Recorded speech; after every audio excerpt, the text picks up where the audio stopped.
오늘 조국 전 대표님께서 사실 노무현 대통령 16주기를 맞이하여 기고문을 보내주셨습니다. 조금 길긴 한데 제가 기사에 실린 내용을 좀 읽어드리도록 하겠습니다. 여기 지금 라이브를 통해 보고 계신 당원분들, 시민분들, 조국 대표님 많이 그리워하실 텐데요.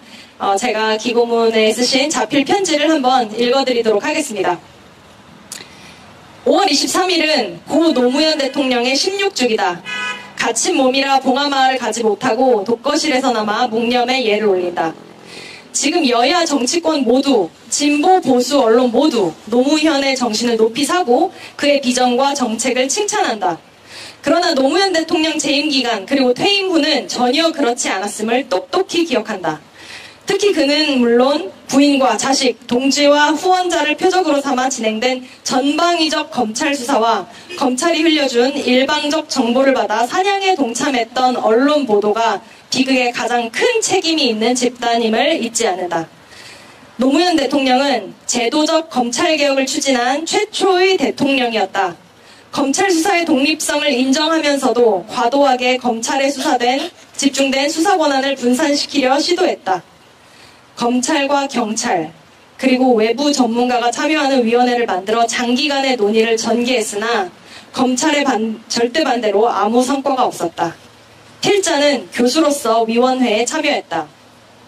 노 대통령은 검사와의 대화를 직접 마련하여 진솔한 대화를 시도했으나 돌아온 것은 조롱과 모욕이었다. 윤석열의 절친 이완규가 당시 검사 대표의 한 사람으로 앉아 있었다. 검찰은 잊지 않았다. 퇴임한 대통령을 죽음으로 몰고 간 수사를 전개했음은 이제 주지의 사실이 되었다. 문재인 정부는 노무현의 유지를 잊지 않고 검경 수사권 조정, 경찰 국가수사본부 신설, 공수처 신설을 이뤄냈다. 수사와 기소의 완전 분리는 다음 단계의 과제로 연기했다. 그러나 윤석열 정부는 모든 것을 거꾸로 돌려놓으려 했고 성공하는 듯 보였다. 윤석열 검찰총장 그리고 윤석열 대통령이 검찰권을 쥐고 흔드는 동안 필자는 물론 이재명 민주당 대선 후보, 문재인 전 대통령 그리고 세 사람의 가족은 지독하고 집요한 수사의 대상이 되었다. 그리하여 온 국민이 검찰권 오남용의 폐해를 실감하게 되었다. 정권교체 후 수사와 기소의 완전 분리와 중대범죄수사청 신설은 이루어질 것이다. 윤석열은 검찰청 문패를 떼게 만든 검찰총장 출신 대통령으로 기록될 것이다. 노무현 대통령은 사법개혁을 추진한 최초의 대통령이기도 했다. 사법개혁 추진위가 만들어지고 장기간의 깊은 논의 끝에 여러 개혁이 이루어졌다. 필자는 참여연대 사법감시센터에서 활동하면서 이 개혁에 박수를 보냈다.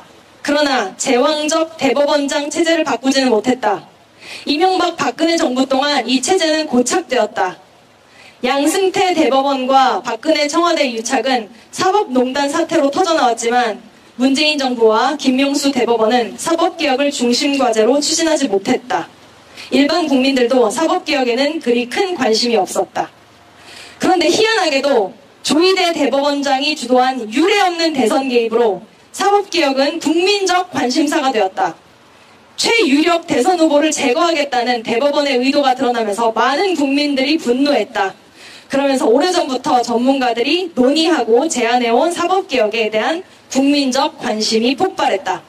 첫째, 국민들은 대법관들이 사건 기록을 다 보지 않고 상고이유서나 재판연구관의 보고서 정도만 보고 판결을 내리고 있음을 알게 되었다.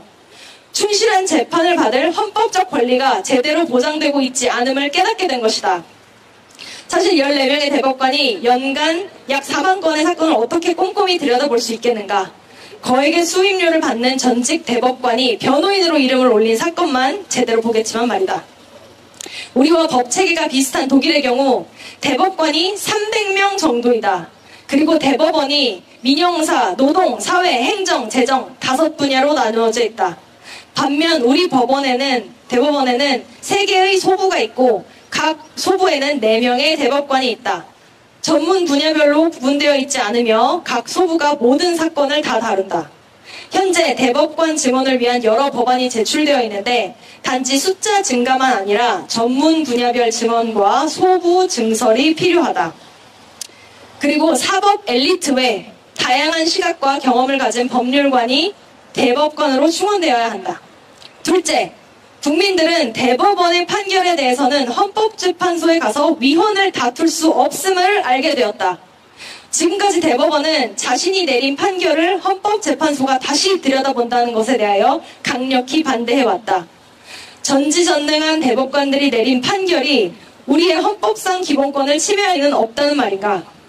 우리와 제도가 비슷한 독일은 물론 스페인, 대만 등에서는 법원의 확정 판결에 대한 헌법 소원을 인정한다. 헌법재판소와 대법원 사이의 권한 다툼 문제로 이 쟁점을 보면 안 된다. 국민의 헌법상 기본권이 보장되려면 어떠한 제도가 필요한가로 보아야 한다.